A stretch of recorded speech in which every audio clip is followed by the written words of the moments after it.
अब अगर मैं खड़ा हुआ हूं और मेरे रेस्पेक्ट में कोई एक स्ट्रेट लाइन में जा रहा है, तो स्ट्रेट लाइन में अगर जा रहा है तो सिंपल सी चीज होगी कि अगर मुझसे कोलिजन होना है, अगर उसको आके मुझसे कोलाइड करना है, मेरे को टक्कर मारनी है, स्ट्रेट लाइन में आके टक्कर मारनी है, तो वो एक ही तरीका हो सकता है कि उसकी वेलोसिटी मेरे फ्रेम में मेरी तरफ ही हो।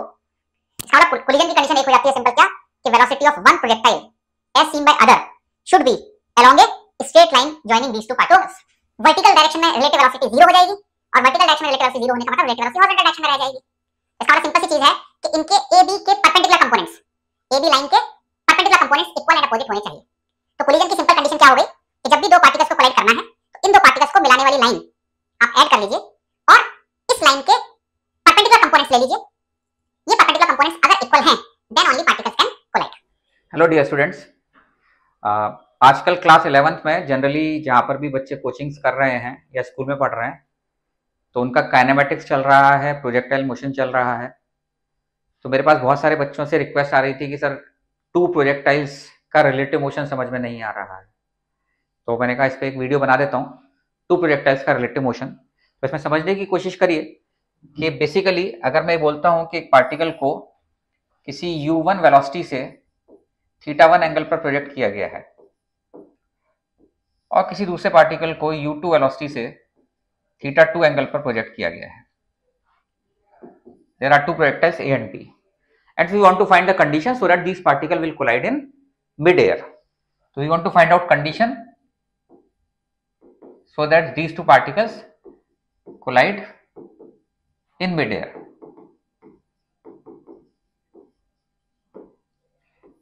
तो सबसे पहले समझने की कोशिश करें बच्चों कि when two projectiles are in air, तो दोनों का ही एक्सेलरेशन g डाउनवर्ड होगा, और अगर दोनों का एक्सेलरेशन g डाउनवर्ड होगा, acceleration of A is minus g j cap and acceleration of B also minus g into j cap, we are assuming that y axis is vertical axis. So you can say कि relative acceleration of A with respect to B, that will be equal to 0. And if relative acceleration of A with respect to B equal to 0, it shows that velocity of A with respect to B is a constant. अगर relative acceleration 0 है, इसका मतलब relative velocity change नहीं होगी, और relative velocity change नहीं होने का मतलब है कि एक के रेस्पेक्ट में दूसरे की velocity constant रहेगी। इसका मतलब यह हुआ कि A अगर B को ऑब्जर्व कर रहा है तो A जब B को ऑब्जर्व कर रहा होगा तो B का मोशन एक स्ट्रेट लाइन लगेगा A को, और इसी तरीके से B के फ्रेम में A का मोशन स्ट्रेट लाइन होगा। तो whenever relative acceleration is 0, relative velocity will be constant, and in that case definitely path will be a straight line. तो path of one projectile as seen by other is a straight line. ये आपको समझ में आना चाहिए। As seen by other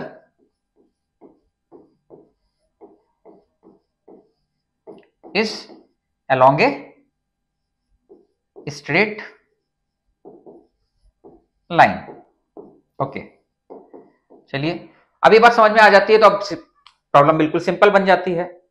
अब अगर मैं खड़ा हुआ हूं और मेरे रेस्पेक्ट में कोई एक स्ट्रेट लाइन में जा रहा है, तो स्ट्रेट लाइन में अगर जा रहा है तो सिंपल सी चीज होगी कि अगर मुझसे कोलिजन होना है, अगर उसको आके मुझसे कोलाइड करना है, मेरे को टक्कर मारनी है, स्ट्रेट लाइन में आके टक्कर मारनी है, तो वो एक ही तरीका हो सकता है कि उसकी वेलोसिटी मेरे फ्रेम में मेरी तरफ ही हो। इसका मतलब कोलिजन की कंडीशन एक हो जाती है सिंपल क्या, कि velocity of one projectile as seen by other should be along a straight line joining these two particles. तो अगर हम कोलिजन की कंडीशन निकालना चाहें तो हम यहां पर कह सकते हैं बच्चों कि जो इनकी रिलेटिव वेलोसिटी है, ये relative velocity along A B होनी चाहिए, और अगर relative velocity along A B है, इसका मतलब ये हो गया कि इसके जो वर्टिकल कंपोनेंट्स हैं u1 sin θ1 and u2 sin θ2, अगर ये वर्टिकल कंपोनेंट्स इक्वल हो जाएंगे तो वर्टिकल डायरेक्शन में रिलेटिव वेलोसिटी 0 हो जाएगी, और वर्टिकल डायरेक्शन में रिलेटिव वेलोसिटी 0 होने का मतलब रिलेटिव वेलोसिटी हॉरिजॉन्टल डायरेक्शन में रह जाएगी। इसका मतलब सिंपल सी चीज है कि इनके ए बी के perpendicular components, A B line के perpendicular components equal and opposite होने चाहिए। तो कोलिजन की सिंपल कंडीशन क्या हो गई कि जब भी दो पार्टिकल्स को कोलाइड करना है तो इन दो पार्टिकल्स को मिलाने वाली लाइन आप ऐड कर लीजिए और इस लाइन के परपेंडिकुलर कंपोनेंट्स ले लीजिए। ये परपेंडिकुलर कंपोनेंट्स अगर इक्वल हैं then only particles can collide. तो एक सिंपल सी चीज ये हो जाती है कि अलोंग ए बी अगर रिलेटिव वेलोसिटी है, relative velocity along A B होनी चाहिए। इसका मतलब perpendicular to A B relative velocity 0 होनी चाहिए। इसका मतलब कोलिजन की कंडीशन क्या हो जाती है, u1 sin θ1 is equal to u2 sin θ2, as simple as that.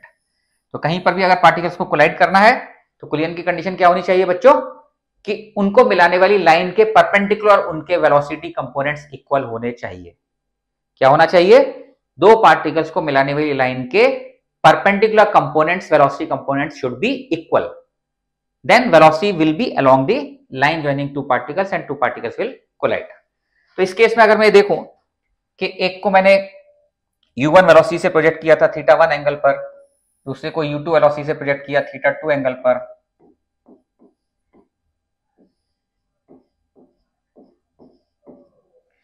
तो इनकी velocity of approach u1 cos θ1 और u2 cos θ2 ये वेलोसिटी कंपोनेंट्स होंगे जिससे ये इनके बीच का सेपरेशन कम हो रहा होगा। अगर इनके बीच का separation A B is equal to given है d, तो टाइम ऑफ कोलिजन अगर हम निकालना चाहें कितना होगा, किस टाइम पर कोलाइड करेंगे, तो time of collision will be equal to इनके बीच का separation A B along velocity of A with respect to B along the line joining these two particles, that is u1 cos θ1 plus u2 cos θ2। इस time पर इन particles का collision हो जाएगा। अब एक कंडीशन ये आ सकती है कि कोलिजन डेफिनेटली होगा या नहीं होगा। मान लीजिए ए और बी बहुत दूर दूर है और पार्टिकल को फेंक दिया, तो हो सकता है कि कोलिजन की कंडीशन सेटिस्फाई हो रही हो लेकिन फिर भी कोलिजन ना हो। तो ग्राउंड टू ग्राउंड प्रोजेक्टाइल की अगर हम बात कर रहे हैं कि पार्टिकल को ग्राउंड पर ही गिर जाना है, तो कोलिजन की कंडीशन में इसके अलावा एक कंडीशन और होनी चाहिए कि टाइम पीरियड ऑफ ए, जहां पर कि ये पार्टिकल वापस आकर गिर जाएगा, ये t से ज्यादा होना चाहिए, and time period of B, ये भी इस टाइम ऑफ कोलिजन से ज्यादा होना चाहिए। तो there are two conditions of collision. First condition is along the line joining, इनके जो परपेंडिकुलर कंपोनेंट्स हैं वो इक्वल होने चाहिए, और अलोंग द लाइन जॉइनिंग जो कंपोनेंट्स हैं वो रहने चाहिए, परपेंडिकुलर वाले इक्वल हो जाने चाहिए। और दूसरी कंडीशन ये है कि टाइम ऑफ फ्लाइट, अगर ग्राउंड टू ग्राउंड प्रोजेक्टाइल की बात करें तो टाइम ऑफ फ्लाइट से कम होना चाहिए टाइम ऑफ कोलिजन। तो आपको ये दोनों कंडीशंस चेक करनी चाहिए जब भी आप इस चीज की बात कर रहे हो कि कोलिजन होगा या नहीं होगा। जैसे फॉर एग्जांपल आपको अगर ये बोल दिया जाए कि देयर आर 3 पार्टिकल, सपोज एक पार्टिकल को यहां पर 10 मीटर पर सेकंड से प्रोजेक्ट किया गया, दूसरे पार्टिकल को किसी 15 मीटर पर सेकंड से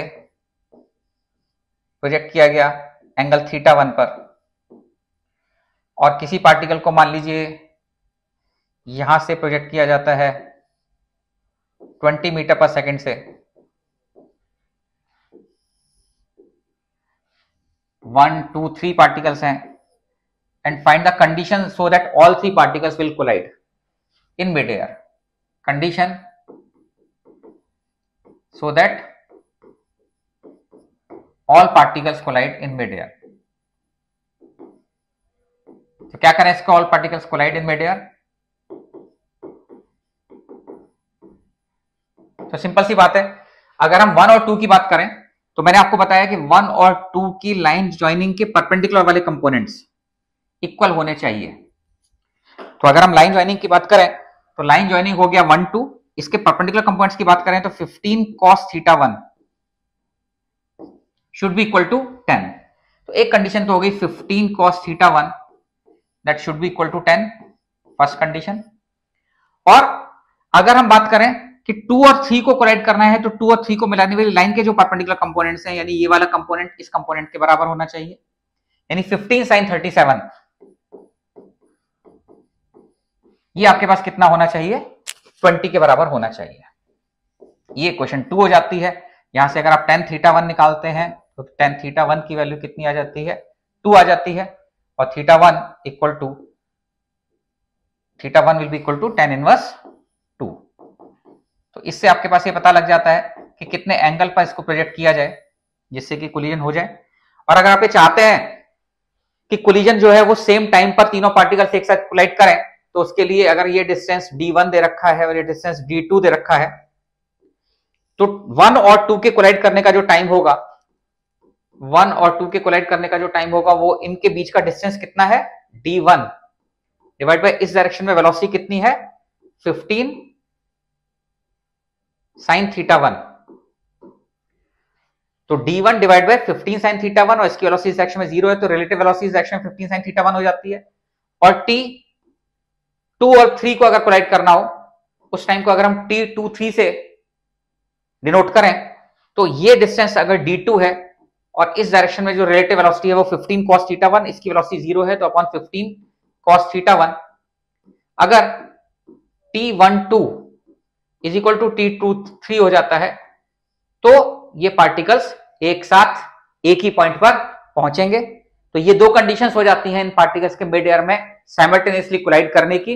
एक तो θ1 tan इनवर्स 2 होना चाहिए, और दूसरा t12 इक्वल टू t23 से जो भी कंडीशन यहां से आपके पास आएगी, यानी d1 sin θ1 should be equal to d2 cos θ1।